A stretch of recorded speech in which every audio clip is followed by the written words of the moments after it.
of which 97 of these projects are being implemented in 2017. Now, all these projects are actually high-impact flood mitigation projects that has been distributed throughout the states. Now, I have also here in this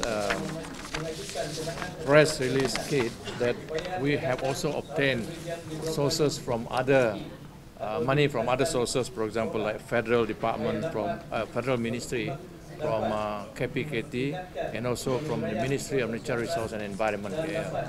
So 2017, a total of about 106 million has been obtained on flood mitigation scheme throughout Sarawak.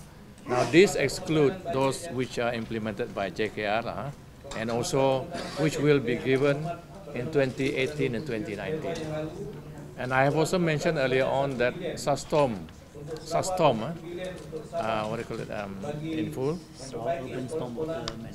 Sarawak Urban Stormwater Management will be implemented and to assist all those developers to ensure that the requirements in the SASTOM will be incorporated when they when they put up new developments in the state.